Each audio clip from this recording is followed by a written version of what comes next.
right, so today we're going to talk totalitarianism. So there are three, or actually more than three, but we're going to talk the big three totalitarian states that emerge in Europe in the interwar years. So we've got Stalin's Russia, Hitler's Germany, Mussolini's Italy.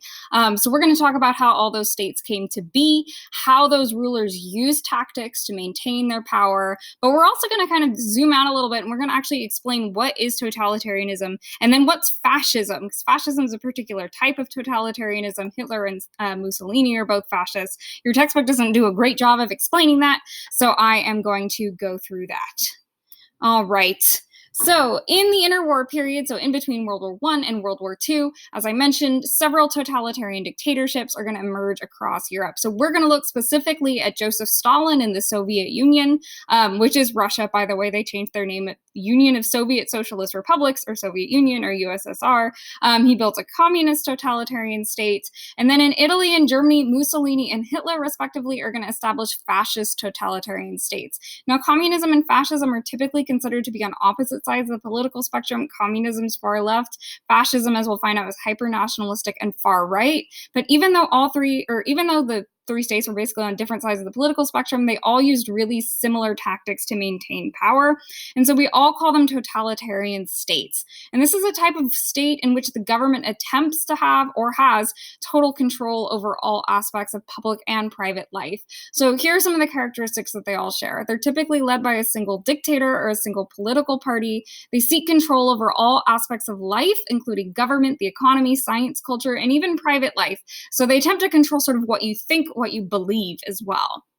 Now, the way they do this, they use mass media. So that can include new mass media that was kind of emerging in the early 20th century or mid 20th century, so like radio and film and things like that. They also use kind of old things like newspapers and pamphlets and things like that, posters. And they use propaganda to control public opinion, try and convince you what to believe.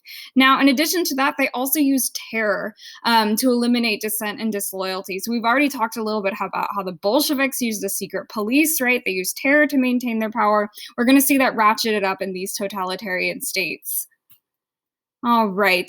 So an additional thing that we need to do in order to contextualize totalitarianism is talk about the Great Depression. And this was this major global economic downturn that started in 1929. So it actually started in the United States. You'll learn a lot more about it in US history, with the collapse of the American stock market. And this was actually really significant for Germany, especially because Germany was really relying on a lot of American investment to help pay back some of those reparations and rebuild their economy after the war. So this was especially problematic for Germany. Now, in addition to the collapse of the stock market, there's also a collapse in agricultural prices. So like commodity prices or the prices of like basic foodstuffs due to agricultural overproduction. So what this meant was farmers were actually producing too much food, which lowered the price of food. And this was great for people who needed, to buy food, right? But this was really bad for farmers because they could no longer support themselves on their own agricultural production, right? So on their income. And then just kind of compounding these problems was the fact that Western liberal democracies didn't really respond very well to the Great Depression at first, like especially the United States, which really just sat on its hands and didn't do anything. And a lot of this was because kind of traditional capitalist economic theory said that like in a time of crisis, you don't really do anything. And this didn't really work out. So what happened was really one of the most major consequences of the Great Depression was this rise in totalitarian states, because people looked at communism, they looked at fascism, and they go, okay, well, these provide kind of alternatives to Western liberal democracy. Do they fix it? And this was especially big for the Soviet Union and for communism because the Soviet Union was pretty much cut off from everyone else's, sort of like this global economy. Which meant that they didn't get hit as hard by the Great Depression. So people looked at the USSR, which seemed to be doing fine, and they're like, well, maybe that's the solution. And then on the other hand, we have fascist dictators like Hitler who are basically promising, I will fix the economy. So people turn to them, right? All right. So I'm going to do it out of order, out of how your textbook does it, because we left off in Russia. So I kind of want to pick back up in Russia. Then we will look at Italy, and then we'll look at Germany. So let's start in Russia. So where we last left off, the Civil War was starting to wind down. It was ending. And after the war, the Bolsheviks, who, by the way, changed their name, in addition to changing the country's name, they changed their own names. They became the Communist Party of the Soviet Union, so called the Communists. They kind of started to ease back off of some of those really strict policies that they pursued during the war, especially the economic ones. So they got rid of war communism. If you remember, that was kind of like that total war where they basically seized all the land, all the food that was being produced, and kind of put all the country's resources towards the Civil War. They eased off of that since the Civil War was over, and they passed this thing called the New Economic Policy, or the NEP, which allowed for more private ownership of land. So they gave some of the land back to the peasants that are like, hey, you guys can start farming your land again, start making some money off your land again. They did continue to use terror, though, so that did set the foundation for this future totalitarian state. So a lot of historians don't really call the Bolsheviks during the Civil War. They're not quite totalitarian yet, but they've got some features of totalitarianism, like that use of terror. Now, after the Civil War, though, right as the country's starting to normalize, starting to get back on its feet, Lenin dies. And as you can imagine, losing your leader in the middle of kind of like this delicate political situation is never great. So he dies, and moreover, he doesn't name an heir. He doesn't name a successor, and then there are no elections. So this sets up for a power struggle. So the chief opponents in this power struggle are Trotsky and then Joseph Stalin. So we've met Trotsky, right? He's the head of the Red Army, Lenin's right-hand man. And Stalin we haven't met. He is the party's general secretary. Basically what that means is he's kind of like the head of HR, or human resources, right? He gets to hire and fire people. So it's definitely kind of a more low-key position, but he's able to use that to his advantage. Now Trotsky and Stalin had different visions for the future of the party. So Trotsky was kind of on the left side of the party. So communists are left-wing, he's left-wing. He believed that the communists needed to spread the revolution beyond Russia. He thought that the revolution couldn't survive kind of isolated in Russia. They basically needed to get everybody to join in. He also favored ending the new economic policy, and he favored a policy of really rapid industrialization, because he also thought basically, so if Russia sits and they're mostly agrarian, they're all communists all by themselves, it's not going to fail. The project's not going to work. It's going to fail. So it's like they need to really rapidly industrialize. They need to catch up with the West so they can be competitive. Now, Stalin, on the other hand, he's like, that's a lot. We just got out of a civil war. Why do you want to go invade Germany and spread revolution there? He's like, what's going on here? It was Germany and everyone else. Trotsky, for some reason, very obsessed with Germany. He thought the revolution was going to work out there for some reason. So Stalin he called his policy socialism in one country. And he's like, why don't we just focus on building socialism within Russia or within the Soviet Union? Why go out and start running around doing other stuff? And he favored a less aggressive policy of industrialization. He wasn't totally against it, but he didn't want to pursue it quite as quickly. Now, the thing is here, though, really kind of the primary conflict between Trotsky and Stalin, it was more of a personality conflict. They had these separate ideologies, but ideology at least wasn't that important to Stalin, because as soon as he got into power, he actually adopted everything Trotsky was arguing for, which really signals to me like he didn't care. He's just doing whatever gets him power, right? Now, Stalin's job gave him an advantage, right? So we mentioned he's able to hire and fire people. So what he did is he kind of quietly filled up all the key positions within the Communist Party and the bureaucracy with people who supported him. So you think, well, Trotsky has an army, right? Well, surely that gives him an advantage. But he didn't really have the same control. They weren't as loyal to him. And they just, as you can imagine, they've gotten out of World War I. They've just finished the Civil War. They're not really ready to go to war again. So Stalin really pretty quickly sidelines Trotsky and actually ends up kicking him out of the USSR in 1929. Although he doesn't actually have him assassinated right away. Stalin kicks him out and is like, oh, shoot, maybe I should have killed him. And then he does eventually assassinate him via an ice axe to the head in 1940. So with Trotsky gone, Stalin basically sets up this totalitarian state. So he's an interesting fellow. I really don't understand him. I kind of imagine that he went into this wanting absolute power, but arguments vary.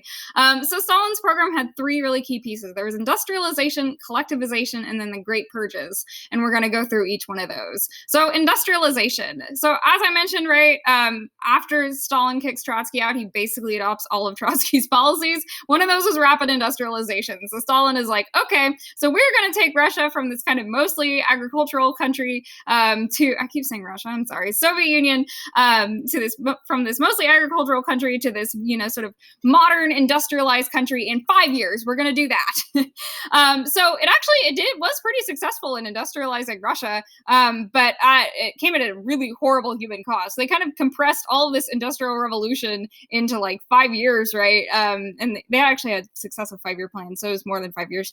But working conditions were really horrible. So this workers' paradise, workers are being killed, terrible safety regulations.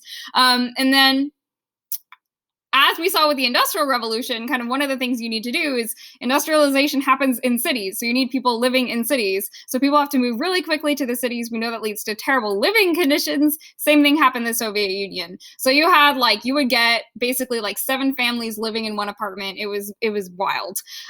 So Stalin used propaganda. Again, he's a totalitarian dictator, so very common tactic, as well as terror to build support for the 5-year plan. So it's kind of this carrot and the stick approach. So on the one hand, basically the workers who worked really hard would get celebrated. There's this guy named Stakhanov. I can't remember what industry he worked on, but apparently he was like super productive.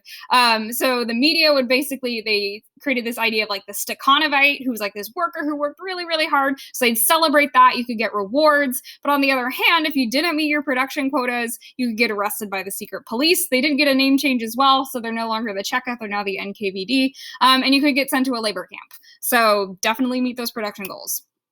All right, second piece of Stalin's policy was collectivization. So to support this massive industrial effort, Stalin abandoned the NEP. Again, that's what Trotsky wanted to do.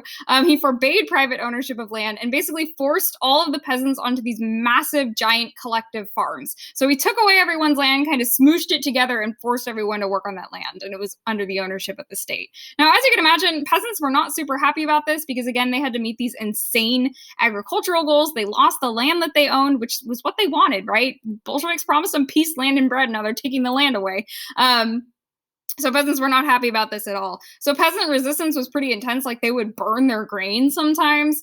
And this was especially true in Ukraine because there's kind of a nationalist element to this as well. So Ukraine is like, hey, we're our own country and you're forcing us to do this. And Stalin responded by basically engineering a famine in Ukraine. 3 million people died. There is some debate over how intentional it was. Like, was it Stalin just having really terrible agricultural policy and it just not working? Or was it because Stalin intentionally starved people and took their food away? So it's kind of up for debate. Now, third piece of this, also really awful, is the Great Purges. So Stalin he wanted to sort of solidify his loyalty within the Communist Party. We mentioned he filled the ranks with a bunch of people who were loyal to him, but he was really paranoid and he was convinced there were still people who were not loyal to him.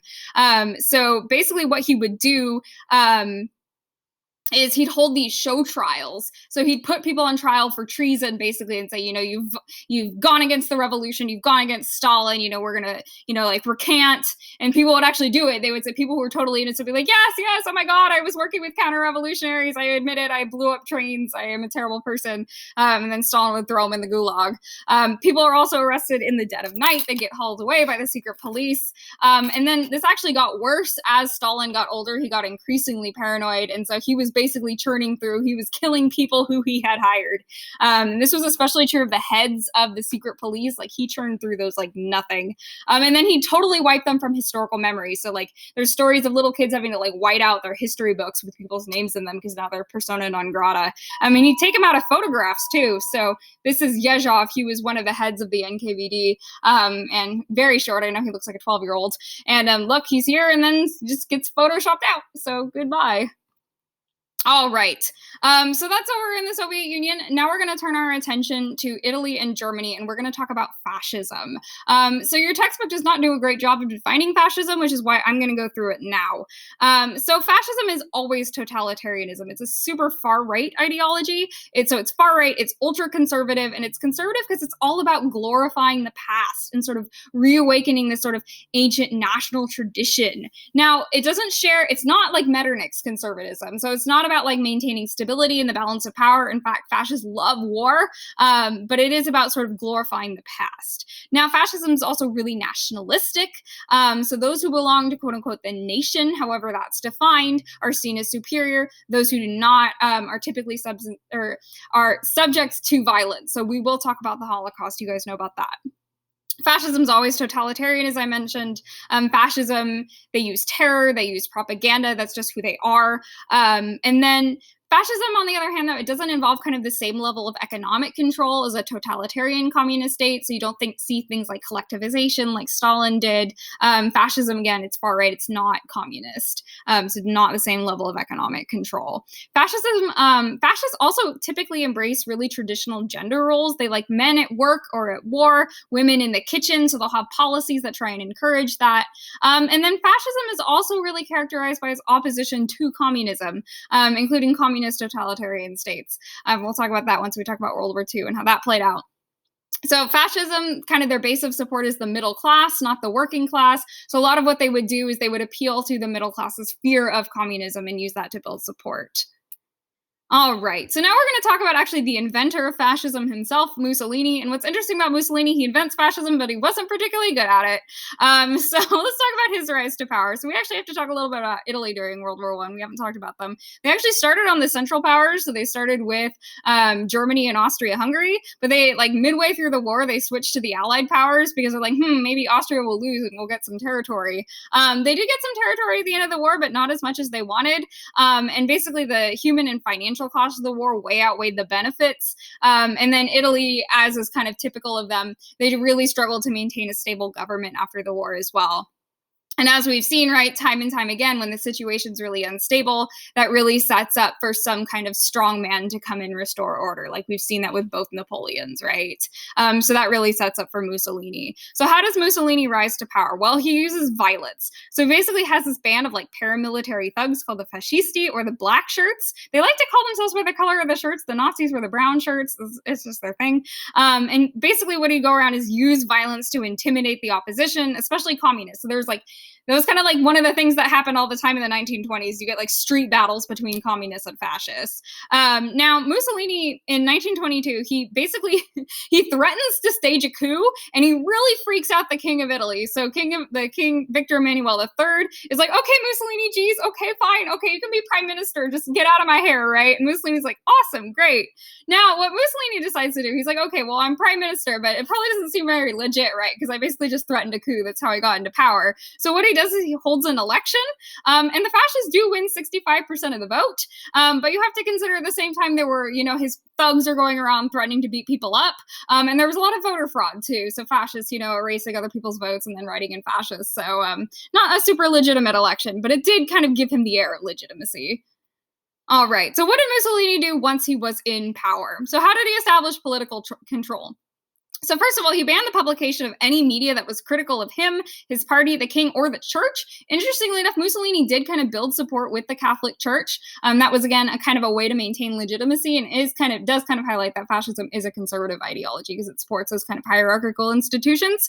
And then Mussolini also gave himself the ability to pass legislation on his own. So again, he's a dictator. He gets to do whatever he wants, right? He used the police, both the legitimate police and the secret police, to intimidate and arrest his opponents. And then he does ban all opposition parties finally in 1926. So fascists are the only game in town. And then also just highlighting how he is totalitarian, so he controls every aspect of public life. He did establish kind of this social control as well. So he established youth organizations, and basically what they did is they kind of promoted fascist ideology among the kids. They promoted physical fitness, and they promoted military readiness. So you can see these boys in their little fancy military uniforms here. And again, as we mentioned, fascists love traditional gender roles. So women were discouraged from working outside the home, and they actually got financial rewards for having lots of babies. That's actually common for other totalitarian states too. Stalin did that as well. Because as you can imagine, right, like if you want to go to war, you need soldiers. So you need lots of babies. Now, what's interesting about Mussolini, as I mentioned, he kind of invented fascism. He coined the term, but he wasn't great at it. So he was never really able to establish the same level of totalitarian control as Stalin or Hitler. And if you want sort of an explanation for that, it wasn't really just, Mussolini was kind of a buffoon, but it was also because if you consider Italy didn't really have the same history of absolutism as Germany or Russia. So maybe they just kind of had more of a history of that kind of not totalitarian control, but sort of absolutist control, whereas Italy was kind of all over the place. All right, so speaking of Germany, let's talk about Hitler's rise to power, which is probably what you guys have been waiting for now that you're like, well, how did the Holocaust happen? How did Hitler come to power? So let's talk about that. So let's do some contextualization first. So we've actually already talked a lot about this. So a lot of what Hitler did when he came to power is he sort of mobilized people's anger at the Treaty of Versailles, right? So that was really, well, possibly devastating for Germany economically. Germany suffered from really significant hyperinflation, which is like a massive rise in prices in the early 1920s. It's not really clear whether that was directly the result of the Treaty of Versailles or it was because of Germany's economic policy in the wake of that treaty in response to it, but it definitely solidified Germans' perception that the treaty was really harsh and unfair and that it was hurting their economy. And Hitler was able to mobilize that anger. Now, the economy was kind of starting to recover in the late 1920s. Then the Great Depression hits. And we mentioned that it hit Germany especially hard, right? And we mentioned that helped the rise of fascism. Hitler was, again, able to mobilize that anger. He's like, I will fix the economy. I will help people out. People liked that. Now, another factor that really helped Hitler rise to power was the fact that the Weimar Republic was never really politically stable. We mentioned they had a lot of sort of left-wing uprisings at the beginning, and then, it just never really settled down. In 1925, Hindenburg became president. He was one of the generals during World War I, one of the super powerful generals who held a lot of political power. And what was interesting about him is he becomes president of this republic, and he wasn't really a Republican. He didn't care about democracy. He was really conservative, and he actually wanted to see a restoration of the monarchy. So you have, this economic crisis. You have a leader who's not really, invested in the future of his country. Not really a good situation. Now the communists are gaining support. Middle class people are getting really freaked out about it. So you have like this perfect storm that really sets up for Hitler. But who was Hitler? So he was, as you guys probably know, he's kind of famously, he was rejected from art school. He was actually Austrian. He wasn't even sort of like German, but he was a German nationalist.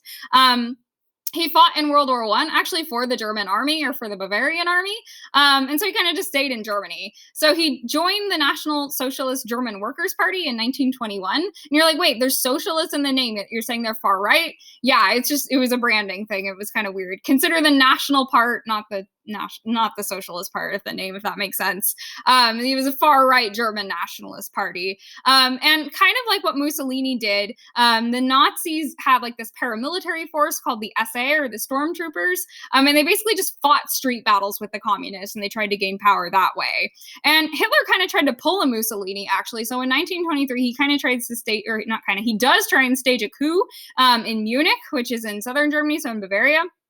It's called the Beer Hall Putsch, and it fails, and he gets arrested. But what that does is, so Hitler goes to prison. He's there for 9 months. He writes this really horrible anti-Semitic manifesto and statement of belief, Mein Kampf, which you've probably heard of.